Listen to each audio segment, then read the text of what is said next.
Here I am leaving my apartment complex, going for a little walk. How's everybody today? I don't know if anybody will watch or not, but that's alright. It'll still be in the archives. You can reference this if they desire. Anyhow, I'm going to take my usual walk. And this is how it looks in the AM. Looks like there might be a fire somewhere. But this is how it looks in the AM. Early morning. And so here, wow. Okay, so we gotta look at what we were dealing with. It's harvest season, there's gonna be a bunch of cars here doing this and that. Should post up right here and just sell tacos from there. Half days are gone, I guess. But anyway, good morning. It's a beautiful day today. Gotta go for a walk because I'm getting a little increase in the belly, so walking is a great exercise. Beautiful day today. Kind of warm a little bit. Got my shorts on. Going for a little while. Okay. So the last time we dealt with anything, it was pertaining to before mankind. Now this is some intense, serious stuff because this is not taught. And it's not that I wonder why it's not taught. I know why it's not taught. Because what's taught today is not truth. It isn't at all. Not even close. I'll show you what I mean. The very existence of anyone, I'm talking anyone, it doesn't matter who they are. Everyone is based on the actions of another. Period. You can't argue that. If you're listening, that means you're alive, you're on the earth. And for you to be here on the earth, two people had to take action for that to be possible. Meaning, without those two people taking action, you wouldn't be here, period. I don't care how much decision you can make now that you're here.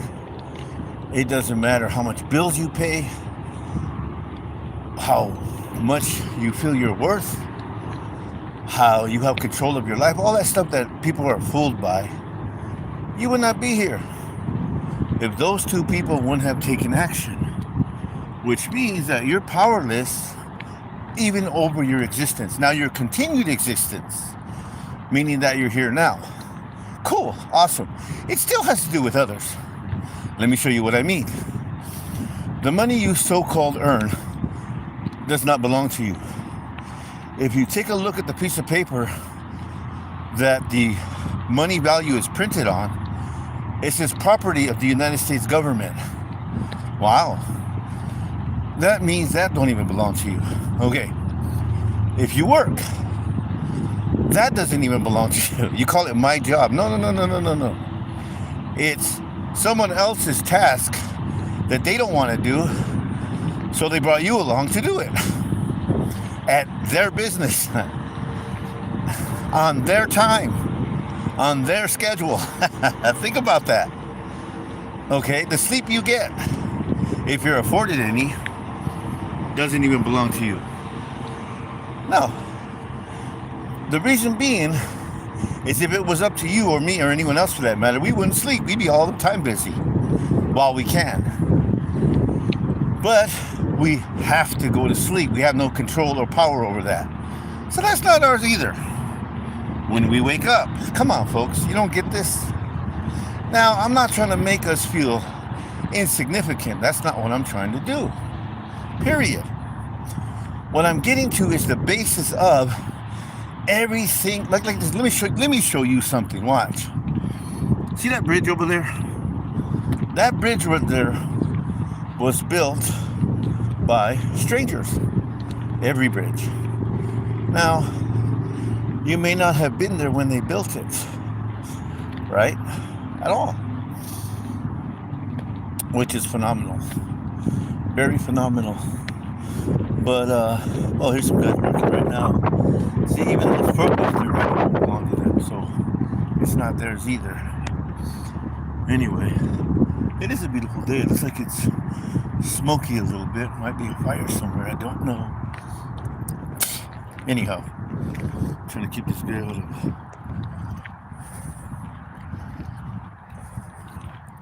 How's it going? So anyhow, this bridge right here was built by someone, and people drive over it like nothing. Never meeting the people that built it, never meeting the people that designed it, ever. And trusting, without seeing it, that bridge is going to hold them up. That's pretty intense. Okay, so anyway, going back to this now. Before man was ever thought of at all, okay, before the Spirit of God, like it says in Genesis, I remember when I was a kid, I used to think, who was the one, Whitney, and I'm a kid, I'm probably 5 years old, 6 years old, but I would read Genesis. No one made me. I just liked the Bible. So at 5 or 6 years old, I'm reading, and yeah, I could read. Believe me, I could read. I don't know how, but I could. My mom used to make me read the newspaper. Anyhow, so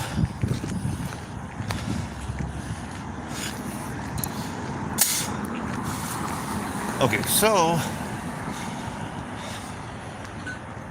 I read the Bible, 6, 7, 8, all the way up. And I read Genesis.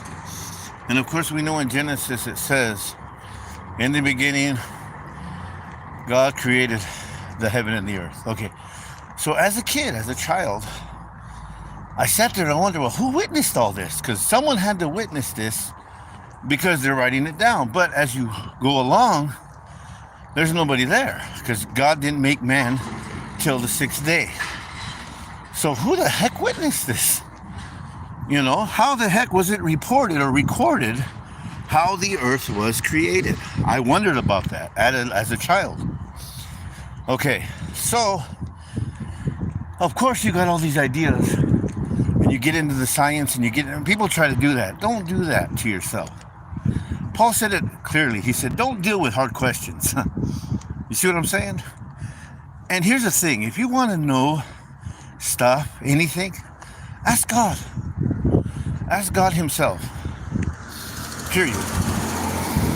Just ask God himself if you want to know stuff. Now here's the thing about what I learned asking God about stuff.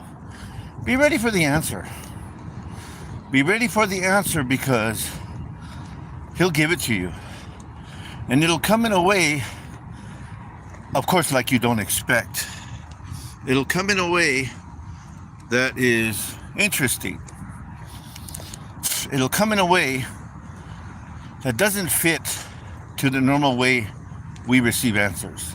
Honestly. No, you'll know what it means. You'll know you got the answer because of the question you asked. Okay? But you will, if you will, receive the answer. Okay? But if you're trying to figure it out for yourself, you're in trouble. You're in deep, deep, deep trouble. Because you're going to do is be like a puppy dog chasing their tail. Anyhow. So I learned, as I'm reading the Bible and getting older, of course, God made man on the 6th day. Okay? And of course, we know that when Moses was 40 days in the mountain with God, God told him all these things. God is the one that told him how he created the earth and man and all that. Okay? That's how it was written down. That's how it was recorded. That's why it's called the Book of Moses. Okay, so now going back to this. Before that happened, before in the beginning, okay, one of the reference points that we have is found in Isaiah. I'm going to go there right now. hope I can read it, because this phone is kind of weird. The other one, I got this other one right here. It's a cheaper phone, but hey, it picks up stuff better than the other one. Way better. I guess I better do white black instead of black white. That way I can see what it says. Okay, so here we go. We're going to go to, whoo, darn it, if I can find it, Isaiah. We're going to go to Isaiah. Jeez, let's see here. Isaiah, if I can find, Isaiah 14, I believe it's verse 12. If anybody's tuning in, thanks for listening. I appreciate it. Oh, verse 12. Oh, verse 12. Okay. Here's what it says. Here's what it says in Isaiah 4:12. Oh boy, I should turn these back to white, I think. Okay. It says here, how art thou fallen from heaven, O Lucifer, son of the morning? So it poses that question. How are you fallen from heaven? How did this happen? How did this occur? There's some bug on me right now. How did this happen? How art thou fallen from heaven? Well, Jesus gives us a little inkling. In Luke, Jesus says, I beheld Satan as lightning fall from heaven. That's what he said. And we know how fast lightning strikes. So of course I wanted to get an more in-depth definition of that. So I went and I said, how do we describe it, Lord? Okay, so let me share this with you. Basic stuff. Basic, simple stuff. Darkness is not knowing. What do they say? They kept them in the dark. Light is knowing. Enlightened. See? So the minute Satan turned against God, he became dark. Not knowing. And of course, he can't mix with light. So let me say this. I'll say it like this. If you go and you go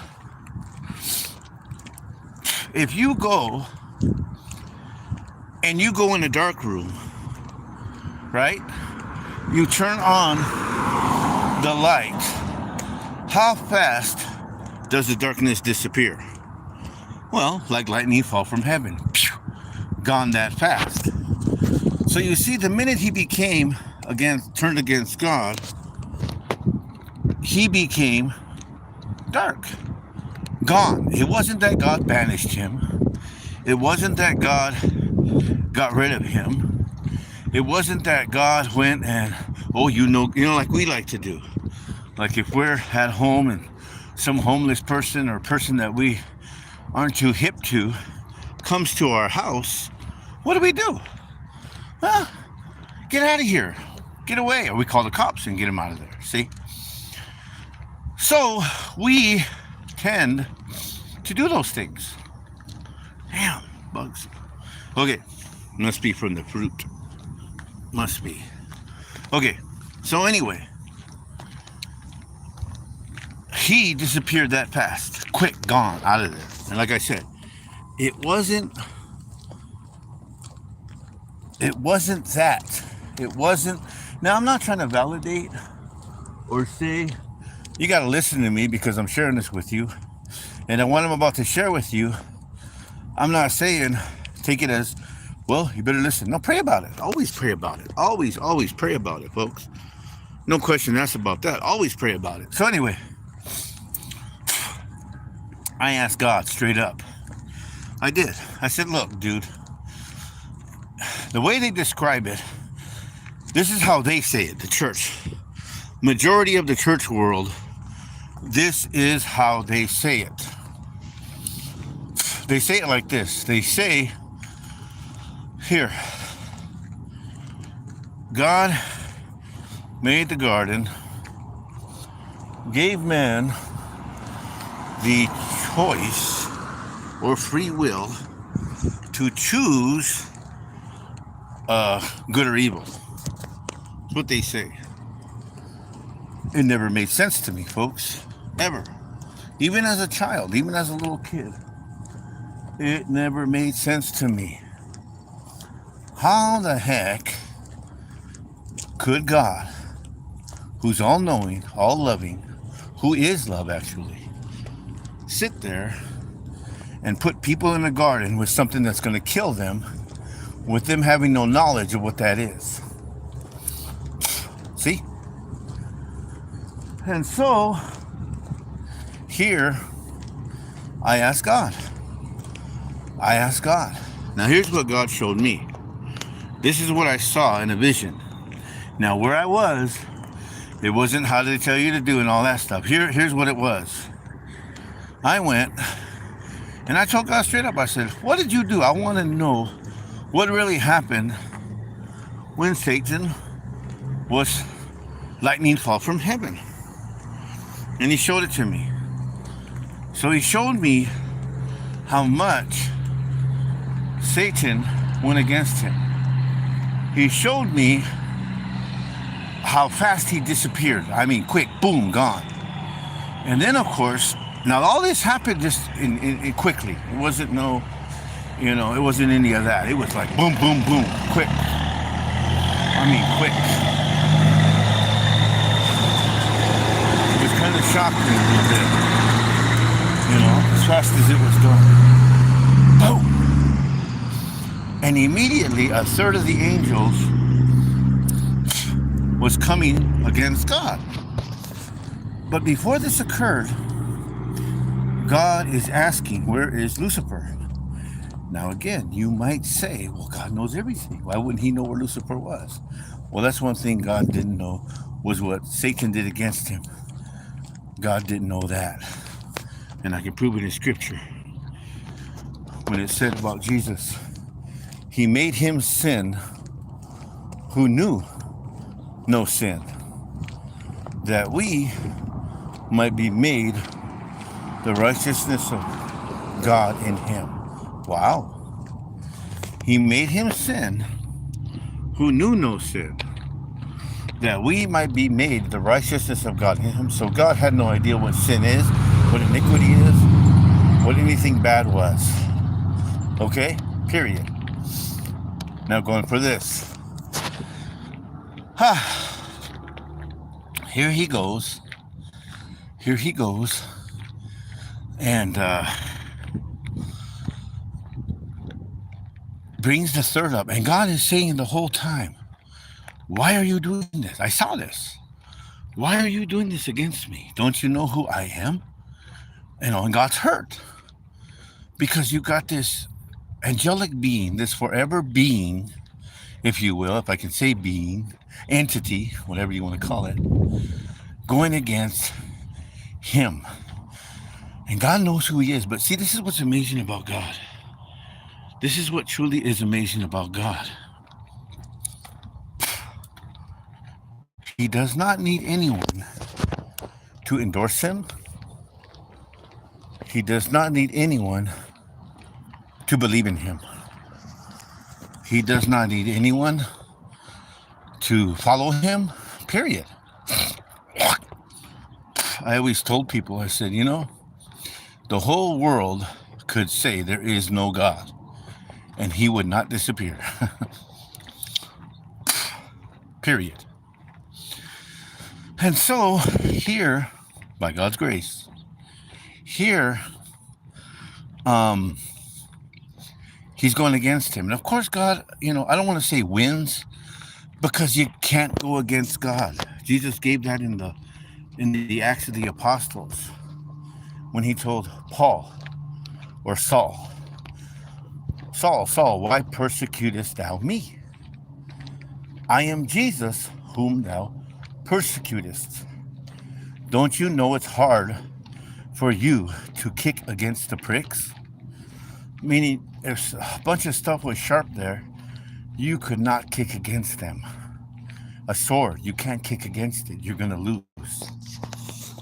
So we know it wasn't about God winning at all, because God is God. But something happened that has never, ever, ever occurred before. Something occurred. Something big. But it's amazing about God because immediately he knew what to do. Immediately. There was no trying thing. There was no, um, oh, gee, what am I going to do now? He knew right then and there what to do. He knew, you know? And so here,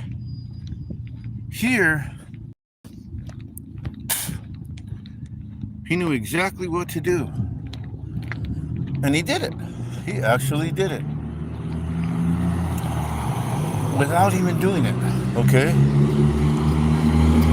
And so, this entity, of course, is here in this area. I can't say what continent. There was no continents yet. I can't say any of that. But in this general area, obviously he's here. And so it's amazing how mankind is trying to reach the stars and still can't reach them. Serious. Can't reach them. At night you can see them. They're beautiful. But the man in all his technology and hybrid he still can't see them. Still can't. That's funny. You go look at their pictures that they have. Some of them even look a little made up, if you will. But anyway. Okay. So, here goes Satan against God. And he's not going to win at all. In any way, shape, or form, he is not going to win. Sorry. That's just the way it is. And so, he goes, of course, trying to go against God, which is ridiculous. I mean, ridiculous. You can't go against God. That's just the way it is, period. You can't go against God. And it's not that God will go, hey, I'm God, I will destroy you. No. He's God, period. That's what makes him God. So anyway, arrogance, pomposity, all these things, because you see it on earth. You know, you see it on earth.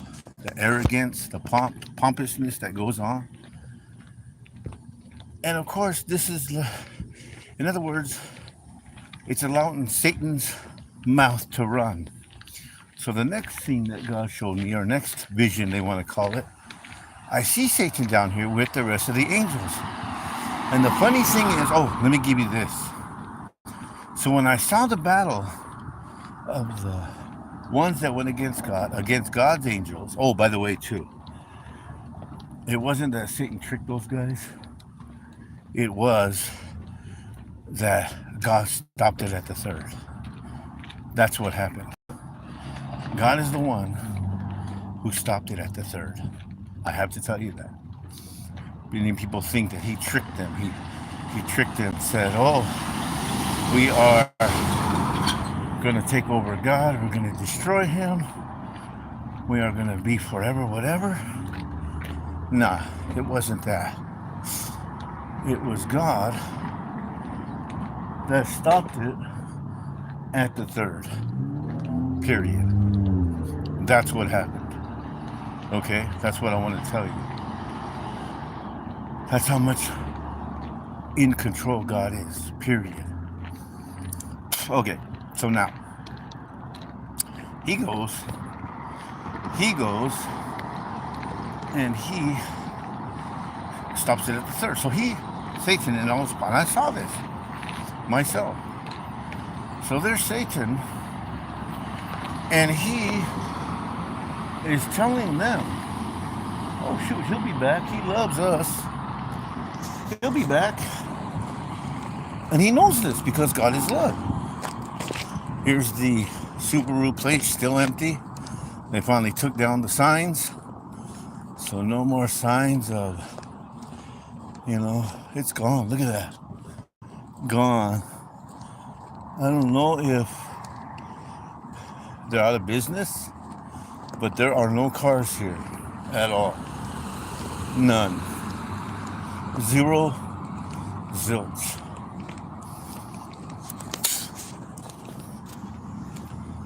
So anyway, he goes against him.